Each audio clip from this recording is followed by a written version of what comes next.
Welcome to Seasons of Grace, your daily dose of inspiration. As we journey through the Great Fast, we'll be reading selections from Father Jack Custer's book, Back to the Garden, a Lenten Journey Through Genesis. Wednesday of the second week of the Great Fast.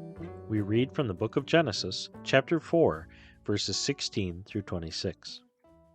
And Cain went out from the presence of the Lord and dwelled in the land of Nod on the east of Eden. And Cain knew his wife, and she conceived and bore Enoch. And he built a city, and called the name of the city after the name of his son, Enoch.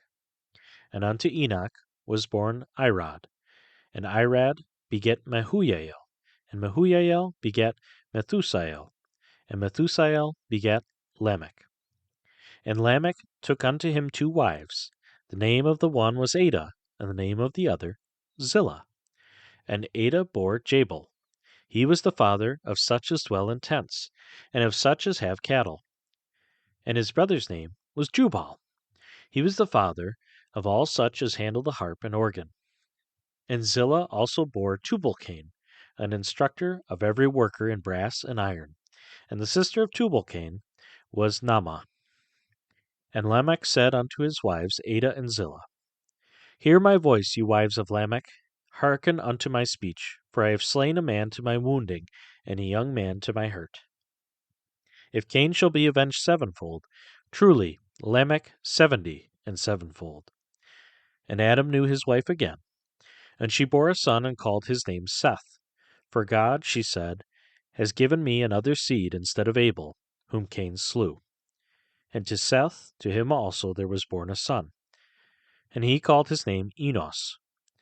Then began men to call upon the name of the Lord. We often hear the epistles and gospels using the word world in a negative way. Do not conform yourselves to this world. I have chosen you out of this world. Friendship with the world is enmity with God. Such sayings are hard to hear and easy to misunderstand. We are human, creatures with bodies and souls, and we inhabit this world which God created and loves. We live material lives. We eat, drink, marry, raise a family, earn a living, and build homes, neighborhoods, and nations. God did not create us to be bodiless angels, and we cannot pretend to be so. Used negatively, world refers to all the passions and drives and plans and structures and institutions and philosophies fallen human beings create for themselves in the failed attempt to be their own gods and realize their own happiness on their own, for themselves, without God. Today that world begins to be built by Cain and his descendants, estranged further and further from God and from God's likeness in themselves.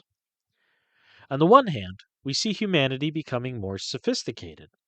Cain's descendants invent trades, create music, and build cities. Before long, these city dwellers will attempt to build themselves all the way to heaven. But at the same time, Cain's descendants grow even coarser and more violent than Cain himself. 6 generations on, we meet the brutish Lamech, whose two wives are forced to listen to his threats and boasts of violence, vengeance, and murder. We know people like Lamech, always rehashing old battles, treasuring grudges like jewels, seeking petty ways to get even. Lamech's deadly mix of machismo and touchiness is the unavoidable result of alienation from God and from his lordship and justice.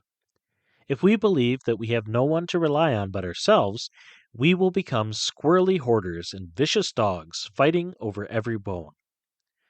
But there is a glimmer of hope. There is another way of being. Adam and Eve's grandson, Enosh, whose name is one of the Hebrew words for human being, shares his ancestors' exile from paradise, but is able to reach out even from that distance and call on the name of the Lord. Lamech can only say, me, me, me. For reflection, are there areas in your relationship with God and with the church where your education and your experience make you doubt or challenge the faith? Are you clinging to any grudges, accustomed to refight old battles in your mind, tempted to revenge? Why? Invite the Lord into those memories and situations and ask for His healing and guidance. Do you cultivate a tough or sophisticated personality? What are you defending yourself from? How do you balance trusting God with taking responsibility for yourself? Thank you for listening to Seasons of Grace. If you would like to send this episode to a friend or listen again, please visit godwithusradio.org. You can also find previous and future episodes on Spotify, Apple Podcasts, and almost everywhere podcasts are available. A special thank you to Eastern Christian Publications for their permission to present Back to the Garden in this format.